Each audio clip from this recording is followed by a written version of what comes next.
நம்ம இன்றைக்கி புது சீரியல் தாங்க பார்க்க போகிறோம். அந்த சீரியலில் பார்த்திங்கன்னா வேறு யாரும் இல்லைங்க, நம்ம இதயம் சீரியலில் வந்து ஆதி பாரதியாக நடித்தவங்களே தாங்க வந்துட்டு இதில் ஹீரோயின்ஸாக நடிக்கிறாங்க.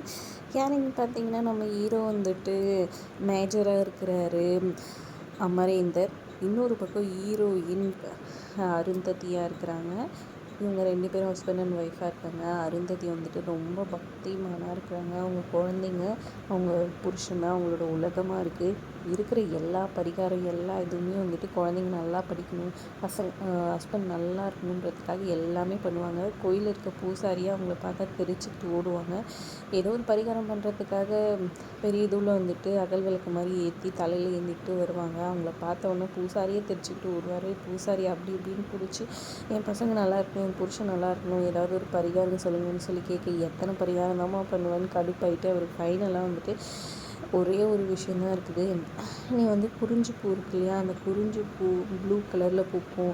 அந்த குறிஞ்சி பூ இந்த காட்டில் ஆள் நடமாட்டம் இல்லாத இடத்துல மட்டும்தான் இருக்கும். அந்த குறிஞ்சி பூவை மாலையை கொத்து போட்டேன்னா எல்லாம் உன் குடும்பமே நல்லா இருக்குன்ற மாதிரி சொல்லிடுறாரு.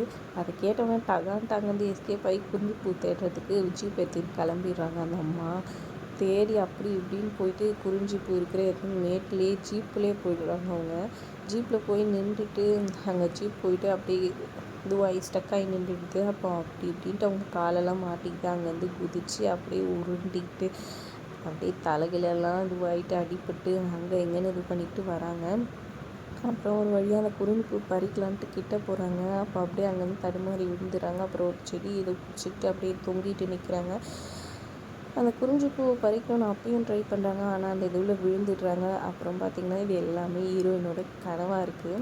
இது என்னடா இது இப்படி ஒரு கனவு வந்துச்சுன்னு பயந்துக்கிட்டு அவங்க ஹஸ்பண்டுக்கு கால் பண்ணி சொல்லலான்னு சொல்ல அவர் ரொம்ப ஸ்ட்ரிக்ட் ஆஃபீஸராக இருக்கிறாரு. நான் வேலையில் இருக்கும்போது ஃபோன் பண்ணி கனவுன்னு சொல்லிட்டு இருக்கேன். முதல்ல ஃபோனை பசங்க என்ன பண்ணுறாங்க, 7 மணிக்கே வந்துட்டு 7 மணிக்கு கால் பண்ணுறாங்கன்னு சொல்கிறாங்க. இல்லை இன்னும் 5 நிமிஷத்தில் எனக்கு வீடியோ கால் பண்ணணும் அப்படின்னு சொல்லிடுறாங்க. போயிட்டு ஆதாபாதியாக பசங்க தூங்கிட்டு இருக்காங்க. எல்லோரும் எழுப்பி விடுறாங்க. அப்பா ஃபோன் பண்ண போகிறாருன்னு 2 பொண்ணுங்களும் ஒரு பொண்ணு எழுந்துட்டுறா. அப்புறமா 2 பசங்களும் அப்படி இப்படின்னு எழுந்து வந்து நின்றுடுறாங்க. அப்படி ஜாக்கிங் போயிருந்தோம், படிச்சுட்டு இருந்தோம் அப்படின்னு அவங்க அப்பா முன்னாடி வீடியோ காலில் அள்ளி விடுறாங்க. எங்கே அஞ்சலியை காணோம் சின்ன பொண்ணுன்ற மாதிரி கேட்குறாங்க. அஞ்சலி மட்டும் தூங்கிட்டு இருக்காங்க. கேமராவை மறைச்சிக்கிட்டு அருந்ததி வந்து அவங்க இன்னொரு பொண்ணு அமைச்சு அஞ்சலி எழுப்பி கூட்டிகிட்டு சொல்கிறாங்க. அப்பா இவங்க எல்லாரும் சேர்ந்து என்னை மறைச்சிட்டாங்கப்பா அப்படின்னு சொல்லிட்டு அந்த பொண்ணு வந்து நடிச்சுக்கிட்டே நிற்குது. இதை அவங்க மாமனாரும் மாமியாருமே வந்துட்டு பார்த்துட்டு அவங்க பையனால் பசங்க பாதி கூட நல்லா தூங்க வேண்டியவங்க இப்படி பயந்துக்கிட்டு ஏற்றுக்கிறாங்கன்னு கோவமாக திட்டிகிட்டு இருக்காரு. அப்போ சரி எல்லோரும் போய்ட்டு ரெடி ஆகிட்டு பிரேக்ஃபாஸ்ட் டைமில் தான் கால் பண்ணுறேன்னு சொல்லிட்டு ஃபோனை வச்சிடுறாரு. அப்போ ஆடான்னு பசங்க எல்லாம் படுத்துக்கிறாங்க. போங்க எல்லாம் ரெடி ஆகுங்கன்னு சொல்லிட்டு அருந்ததி எழுப்பி அனுப்பிச்சி விட்றாங்க. பசங்கள்லாம் ரெடி ஆகிட்டு வர பிரேக்ஃபாஸ்ட் டைம்லேயும் வீடியோ கால் பண்ணுறாரு. அப்போ வந்துட்டு அருந்ததி அதுக்கு முன்னாடியே உங்களுக்கு தேவையான லன்ச் மொத்தம் டேபிள் கீழே வச்சுருக்கேன், இது சும்மா அப்பாக்காக செட்டப் பண்ணிட்டு காய்கறியெல்லாம் மேலே வச்சுருப்பாங்க. டேபிள் கீழே பூ, இட்லி, ப்ரெட் டோஸ்ட்டு அது இதுன்னு வச்சுருக்காங்க. எல்லாத்தையும் பசங்க கீழே குஞ்சு முதல்ல சாப்பிட்டுறாங்க. அப்புறம் அவங்க அப்பா கால் பண்ணோன்னே மேலே எழுந்துச்சின்னு அப்படி மெதுவாக சாப்பிட்ற மாதிரி இது பண்ணுறாங்க. பிளேட்டில் இருக்கிற பட்டர் கூட அதிகமாக இருக்குன்ட்டு கொஞ்சமாக எடுங்க அப்படின்னு சொல்லிட்டு அருந்ததிக்கிட்ட சொல்லிடுறாங்க நம்ம ஹீரோ. அதையும் எடுத்து விட்டுறாங்க. அப்புறம் பசங்க கீழே குஞ்சு அப்படி இப்படின்னு கேமராவை முளைச்சி அருந்ததி அப்படியே பசங்க சாப்பிட்டுட்டு கீழே இருக்கிறத அப்புறம் அங்கேருந்து கிளம்பிடுறாங்க. ஸ்கூலுக்கு கிளம்பணும்னு சொல்லிட்டு அவங்க ஆளை அனுப்பிச்சி விட்ருக்காங்க. ஜீப்பில் வந்துட்டு ஏற்றி அனுப்புகிறாங்க அருந்ததி சந்தோஷமாக பசங்களை.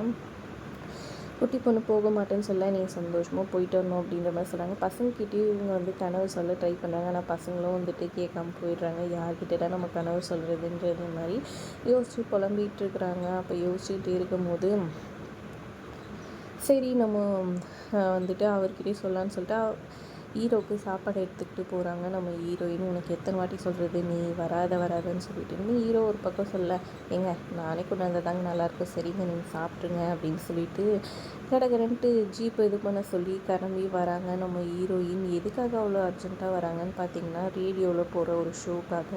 ரேடியோவில் வந்து ஆக்சுவலாக ஒரு இன்னொருத்தவங்க, அதாவது செகண்ட் ஹீரோயின், அவங்க தான் உண்மையான ஹீரோயின்னே சொல்லலாங்க. பகவதின்னு சொல்லிட்டு விஜய் வந்துட்டு பேசிகிட்ருக்குறாங்க. அவங்க வந்து கனவை பற்றி இன்றைக்கி நம்ம பேச போகிறோம். ஃபஸ்ட் கலர் யாருன்னு பார்க்கலான்னு அவ்வளோ அவசரமாக ஜீப்பை ஓட்டிக்கிட்டு வந்து நம்ம அருந்ததி வந்து பேசுகிறது அந்த ரேடியோவில் பேசுகிறதுக்காக தான், என்னோட கனவை பற்றி சொல்கிறதுக்காக தான். அருந்ததி மேடம் நீங்களா அப்படின்னு சொல்லிட்டு சந்தோஷமாக அவங்களும் பேசுகிறாங்க. இவங்க ரெகுலர் கலராக இருக்காங்க அவங்களுக்கு. ஆமாம், எனக்கு இந்த மாதிரி கனவு வந்துச்சுன்னு ஒன்று.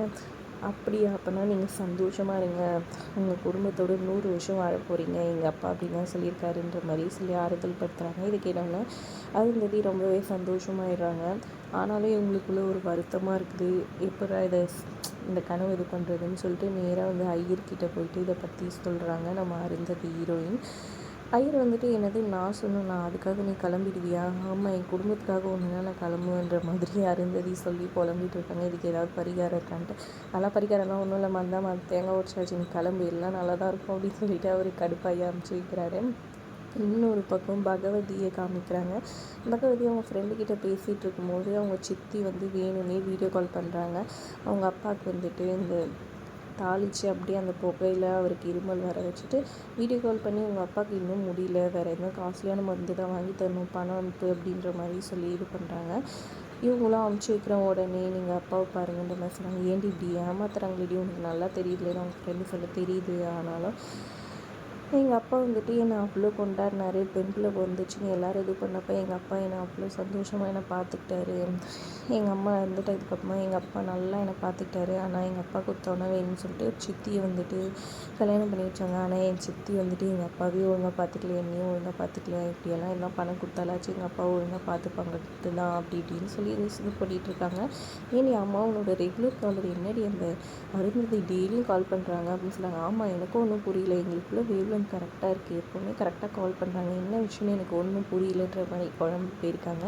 ஏன்னா ஃப்யூச்சரில் அருந்ததி உண்மையிலேயே இறந்துருவாங்க. அவங்க குழந்தைங்கள பார்த்துக்கிறதுக்காக பகவதி போவாங்க. பகவதிக்கும் ஹீரோக்கும் கல்யாணம் நடக்கும். இவங்க 2 பேரும் எப்படி சேர்ந்து வாழ போகிறாங்க, அடுத்தது என்னெல்லாம் ட்விஸ்ட் நடக்க போகுதுன்றது தான் இந்த கதையேங்க. இந்த கதை உங்களுக்கு பிடிச்சிருந்தா மறக்காமல் லைக் பண்ணிக்கோங்க, கமெண்ட் பண்ணிக்கோங்க, நம்ம சேனலை சப்ஸ்கிரைப் பண்ணிக்கோங்க. தேங்க்ஸ் ஃபார் வாட்சிங்.